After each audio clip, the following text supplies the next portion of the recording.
Hello everyone, Inquisitor Vaughn here, and today in our video we are going to continue with the Necron deep dives, and we are going to be talking about the Sautekh Dynasty. One of the most iconic Necron dynasties in the Warhammer 40k universe is the Sautekh Dynasty. Kind of just like how the Ultramarines are considered the poster boys of the Space Marines, the Sautekh Dynasty is considered the poster boy of the Necron faction, and this is because the Sautekh Dynasty is one of the most aggressive towards the Imperium of Man and the most frequently encountered of all the Necron dynasties.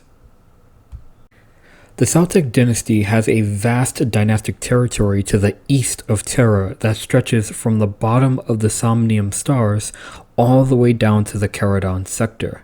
The fact that the dynasty possesses this vast territory reveals the aggressively expansionist nature of the Sautekh Dynasty. In regard to the ancient history of the Sautekh Dynasty, we don't have much information. However, what can be confirmed by correspondence with the lore of other dynasties is that, along with the Maynarch dynasty, the Sautekh Dynasty is one of the most militarily minded of all the Necron dynasties. Similar to the Nihilakh, their dynastic Ankh is used as a template for the glyphs and symbols used in the dynastic hierarchy, denoting a strict adherence to militaristic organization. According to available information, before biotransference, the Sautekh Dynasty was ranked as the third most powerful of all the Necron tier royal dynasties, which implies that the dynasty fared well in both of the Wars of Succession, the Expansion, and the War in Heaven.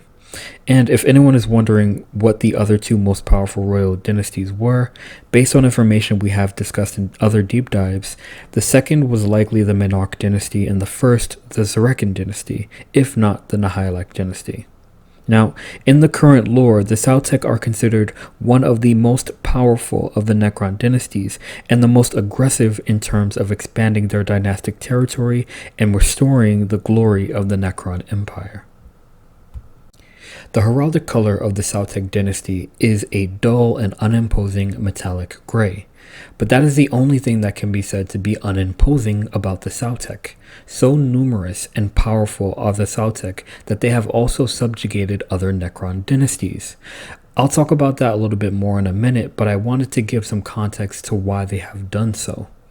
The Sautekh nobility are relentlessly ambitious and are the epitome of the Necron tier nature in regards to thriving in the strife that the Necron tier, now the Necrons, have amongst themselves. After the War in Heaven, in jealousy at the closeness of the Maynarch dynasty to the Silent King Zarak, the Sautekh Dynasty, along with the Atun dynasty, sought to tamper with the stasis crypts of the Maynarch dynasty in order to destroy them during the Great Sleep. This attempt was, of course, a failure, but it is telling of just how far the Sautekh would go to secure power and eliminate opposition. Even in the current lore, the Sautekh nobles awoke from the Great Sleep, fighting each other over who should be the pharaoh of the dynasty. Now, that bit of information is really interesting because usually the pharaoh of the dynasty has command protocols over their dynasty. Being that the Sautekh were fighting amongst each other for the throne, this suggests that the pharaoh of the Sautekh dynasty, for one reason or another, did not survive the Great Sleep, and that either the command protocols were not passed to a successor, or that the successor also didn't survive the Great Sleep. Now, according to the official lore, the pharaoh succumbed to the ravages of time, and a successor was not agreed upon before his death. However, I'd like to look a little bit more deeper into that. Given the aforementioned ambitious nature of the Necrons of the Sautekh, and considering that they were willing to attempt at sabotaging another dynasty during the Great Sleep, I think it's fair to speculate that the Sautekh nobles would have disposed of their own pharaoh by tampering with their stasis crypt so that they could not survive the Great Sleep. It also wouldn't be a wild assumption that the pharaoh knew this about their dynasty, which is why a successor wasn't agreed upon. Nonetheless, amongst this conflict within the dynasty, a nemesis of the dynasty was awoken to assist another noble with winning the civil war for them.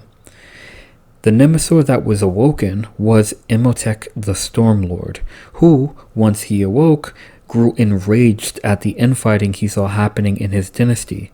So he gathered his own army of Necrons and destroyed all of the nobles who fought over the throne, taking it for himself and becoming the pharaoh of the Sautekh Dynasty.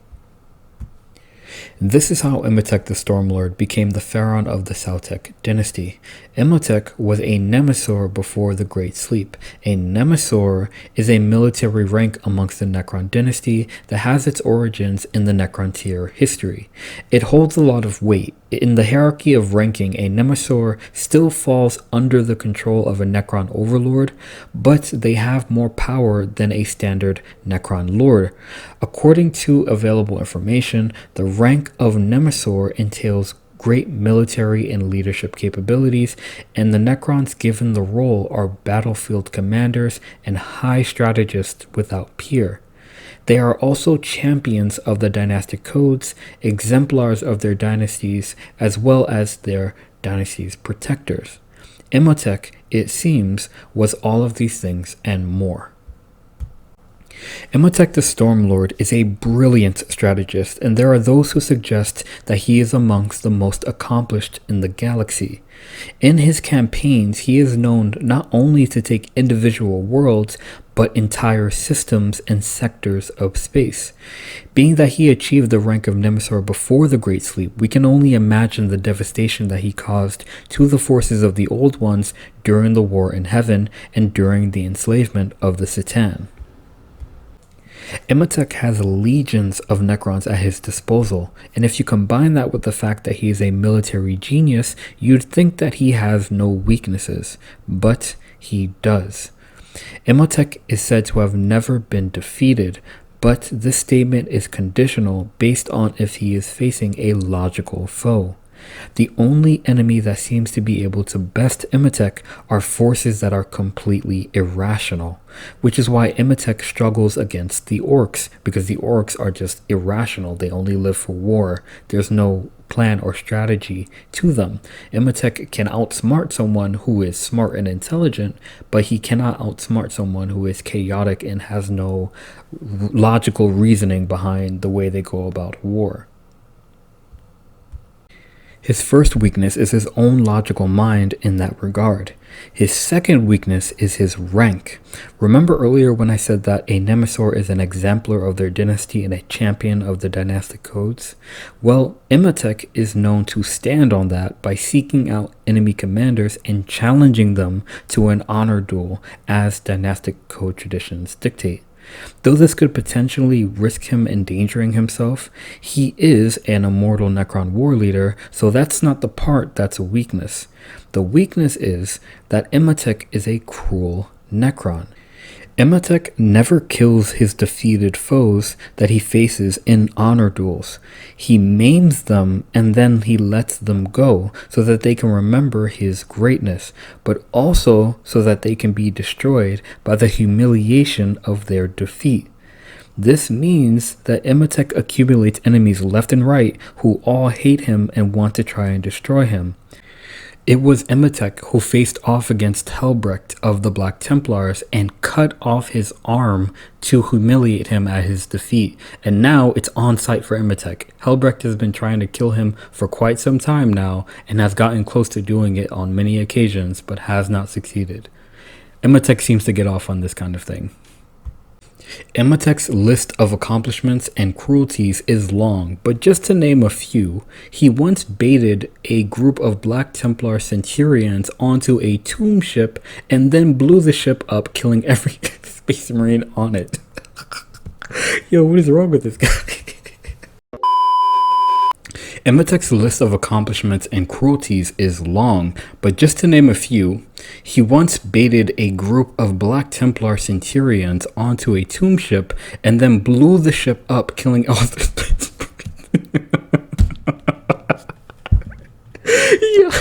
killing every space marine.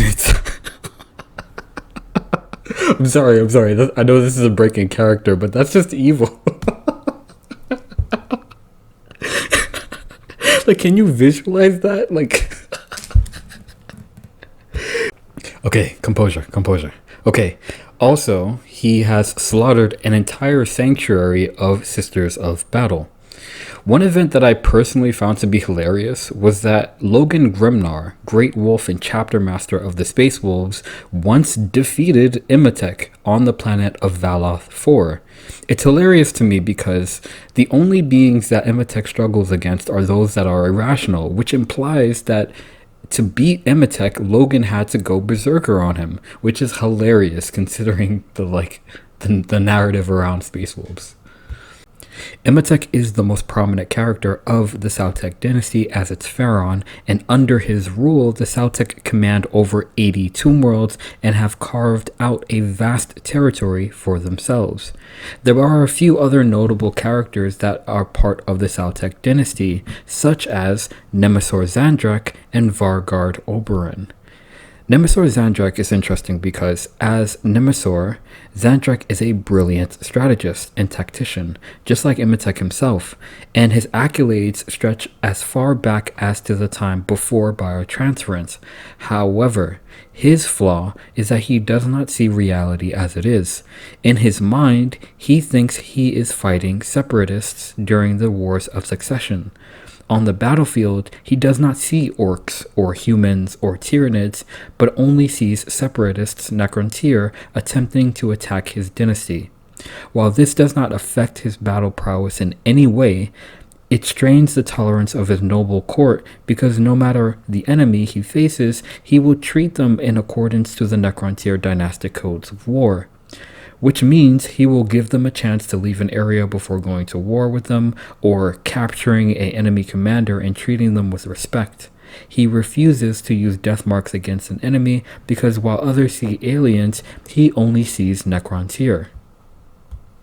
But of course, orcs and Tyranids and other enemies don't understand or abide by the dynastic code, nor do they always deserve such treatment as honorable foes. Here is where Vargard Oberyn comes in. Oberyn is Zandrak's bodyguard, and unlike Zandrak, Oberyn can see the enemy for what they truly are. Oberyn is a Lich Guard who earned the position of Vargard or Protector while he was still a Necrontyr protecting Zandrak. Oberyn has given up trying to make Zandrak understand their current reality and instead commits himself to protecting Zandrak and tying up any loose ends that are caused by Zandrak's understanding of dynastic codes. Together with Zandrak's understanding of battle strategy and Oberyn's understanding of Necron politics, they are an unstoppable duo of the Sautekh Dynasty. Due to the strategic genius of their pharaoh Imatech the Stormlord, the Sautekh Dynasty have subsumed other Necron dynasties, making them vassal kingdoms. Among them are the Arenmarok dynasty, which was forced to pledge their allegiance to Imatech in order to combat the Eldar attacking one of their tomb worlds. There is also the Horth dynasty, of which little is known, and there is the Sekemtar dynasty, who is one of the oldest vassal dynasties to the Sautekh, having been conquered by Imatech the Stormlord during the Necrontyr Wars of Succession, which means that the Sekemtar were once successionists. The Sekemtar also have a very cool red and black color scheme, and red dynastic ankh, and a menacing red radioactive energy emitting from them. Now, there was one dynasty that was made when it separated itself from the Sautekh. This dynasty was once part of the Sautekh Dynasty, but upon awakening after the Great Sleep, they viewed themselves as cursed revenants. Seeing what they were, they now call themselves the Karnak Dynasty. They are led by a female pharaoh or a Pharak named Arkasa, and their goal is to destroy all Necrons to relieve them of the curse and to destroy all life so that biotransference can't happen again. The crown world of the Sautekh Dynasty is the tomb world of Mandragora. Mandragora became the stasis crypt resting place of as many of the finest Necron warriors as could fit into the world at the end of the War in Heaven, and since the Great Awakening, Imhotep the Stormlord has deployed its legions to enforce his will and defend the boundaries of his dynastic territory. Now, when talking about the Sautekh Dynasty, it's hard not to talk a lot about Imhotep because he's such a prominent figure. He is the pharaoh of their dynasty. If there is any faction that could be literally defined by its leaders, it is the Necrons, considering that anyone below a Necron noble is only a pawn to the Necron nobles of their own dynasty. The fate of the dynasties is defined by their pharaohs. And with that being said, there are a few things about Imhotep and the Sautekh Dynasty that are a bit suspicious. What we can deduct from available information, namely on how Nemesor Zandrek still believes he is fighting in the Wars of Succession against the Separatists, and on how Imhotep himself conquered the Sekemtar during the Wars of Succession, is that at one point in time, the Sautekh Dynasty was loyal to the Triarch and the Silent King, and this can be definitively be said to have been a reality when the Necrons were still Necron tier. However, it appears that that loyalty has changed. The Sautekh Dynasty have not allied themselves with the Zorekan Dynasty, and to our knowledge, Imhotep has not met with the Silent King. This could suggest that the Sautekh are now in opposition to the Triarch and the Silent King. It is a known lore fact that Imhotep seeks to unite all Necrons and return the Necron Empire to its former glory. The only difference in his motives is that he seeks to lead the Necron Empire. He wants to unite everyone with him at the top, and this makes him and his intentions the opposite to the Triarch and the Silent King. If we look at his actions, subsuming other dynasties but allowing them to retain their name and overlords, it would appear that he is building his own Necron Empire, one without a Triarch and instead a singular ruler, him. Powerful Necron dynasties subsuming others is a normal thing for those who can do it, and the Menarch dynasty and the Zorekan dynasty have both done the same. The difference is that the Menarch are loyal to the Silent King, and so is the Zorekan dynasty. It would appear that Imhotep and the Sautekh dynasty are not, and this makes me wonder why. According to the lore, Imhotep is resentful of the Silent King because he sees himself as the unifier of the Necrons, and he does not wish to be eclipsed by another. But, of course, I'd like to look a little bit deeper into that. Nemesors are exalted war leaders and paragons of the dynastic codes of the Necron tier. While Imhotep does have his flaws, he still follows the dynastic codes of the Necron tier, as does Nemesor Zandrek. These renowned warriors are exemplars of the Necron Empire who have not aligned themselves with the Silent King Zarek, and if I could speculate on why, I'd boil it down to two things. The first is the possibility that Zarek could have broken a few dynastic codes to achieve his position as Silent King, which could have made Imhotep lose respect for him as a leader. The second and more likely reason is that Imhotep resents Zarek for the decision that he made to turn the Necron tier into Necrons. Imhotep will never actually be able to bring back the former glory of the Necron tier empire because he is no longer Necron tier. None of them are. Though they still follow the dynastic codes of the empire, perhaps he thinks that since they are no longer Necron tier, a new order needs to be put in place, and the tradition of the Triarch, which was once useful when the Necron tier were mortal, short-lived creatures struggling to survive, is no longer useful to them as the nearly immortal and infinitely more powerful Necrons.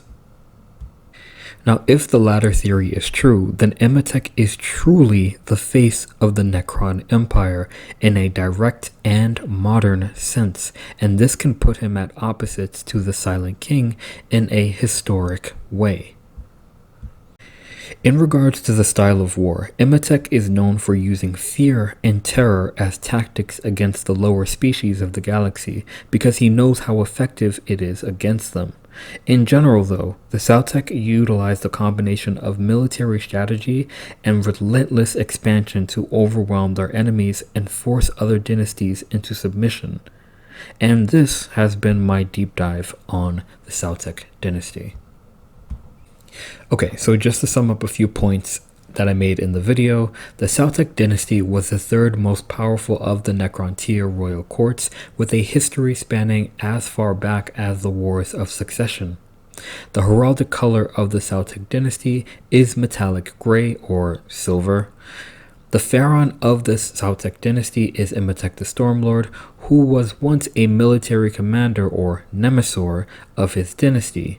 He rose to power when he destroyed those of the Sautekh court who were fighting over the role of pharaoh of the dynasty and taking the position for himself. The Sautekh have subjugated many other Necron dynasties, and Imhotep stands at opposites to the Silent King, seeing himself as the unifier of the Necrons. Okay, so my thoughts on the Sautekh Dynasty. The first thing I want to say is that I love the scheme of the Sautekh Dynasty. It doesn't have a lot of colors, it's not too eye-catching or anything like that, but there's something about the dull silver and the dull gold that you see in the artwork for the Sautekh Dynasty. Not necessarily the miniatures all the time, but the artwork for the Sautekh, especially in the 8th edition codex, that is just so nice. You get the feeling of regality and just ancient nature from the scheme. There's just something about it. Maybe it's just my minimalist nature, but I really like that specific scheme, and that is shown in the artwork for them. I also wanted to talk about Nemesor Zandrek, right? So there are 2 points that I didn't go over in the story with Zandrek, right? Now, concerning Oberyn, I mentioned that his political knowledge makes him and Zandrek unstoppable. Like they're a powerful duo. The reason why Oberyn's knowledge of politics is important is because regicide is possible. There are people in his own court who are interested in getting rid of Zandrek, but Zandrek, in his state of mind, can't really understand that. However, because he thinks that he's still in the Wars of Succession and he thinks that he's still fighting other Necrontyr, he has naturally protected himself. He has, wherever he resides, he puts traps and like natural physical barriers to protect him. But his biggest form of protection is Oberyn. Now, Zandrek has this form of protection because he thinks that Necrontyr from the separatist dynasties are going to attack him. And in a way, he's kind of right. But instead of it being from other dynasties, it's actually from his own dynasty, the Necrons of his court, who are interested in trying to take him out. So Nemesor Zandrek, his primary form of actual protection is Vargard Oberyn. Now, Oberyn he's like a loyal friend. He's a faithful friend, and he just cares for Nemesor Zandrek. And I think that's such a cool story, you know, that puts a bit of emotion to emotionless, beings who, such as the Necrons, The second thing I wanted to say is that in the book Severed by Nate Crowley kind of pushes forward the narrative that Nemesor Zandrek actually has moments where he knows that what he is seeing and what he is believing is, ridiculous, but he is choosing to actively view things in the way that he is viewing it, meaning that he's choosing to think of himself as a Necrontyr, and he's choosing that perspective because it allows him to remember what he once was, a Necrontyr, a living being that once lived and breathed and had blood, and so he's choosing to view things this way. Now, me personally, I don't like that narrative, but I 100% respect the idea behind it, and here's why. When Nate Crowley was writing Severed, he was staying with his uncle and aunt, and his uncle experienced Parkinson's, and Parkinson's was really messing with his memory and his state of mind.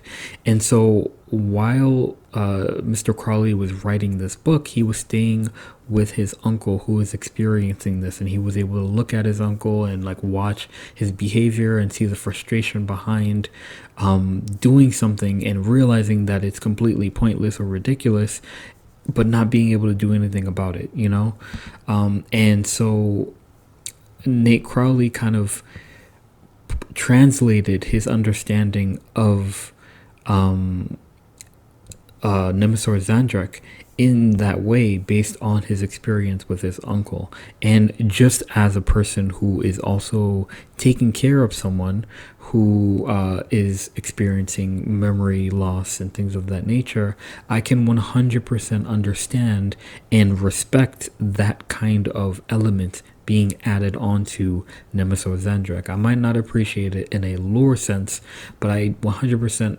respect it in a sense of like I understand in the form of like I'm taking care of someone who is also having memory issues, and you see how it is, and you see how difficult it is and the frustration behind it. So I think adding that, even though I don't like it personally in regards to the lore, adding that added so much depth not only to Nemesor Zandrek but to Oberon, who is literally taking care of an old man who is a genius, by the way, but he's just flawed and his memory is messed up.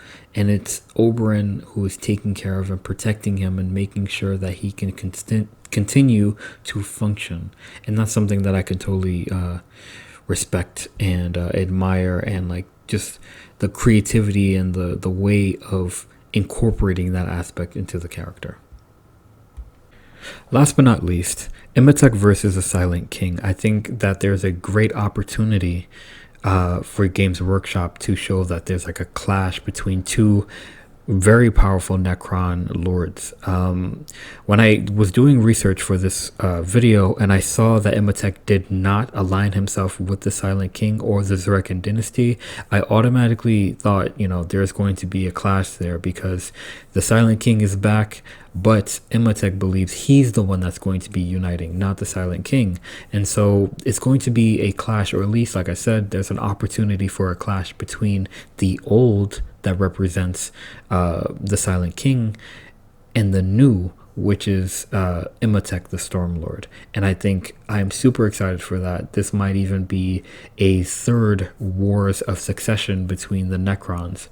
When I look at some of the older videos I've made on the Sautekh Dynasty, I mentioned in the Sautekh Dynasty, I talked about the Subakar Dynasty, who have looked into the future and are now preparing for war. Now, what they are preparing for is another war in heaven, right?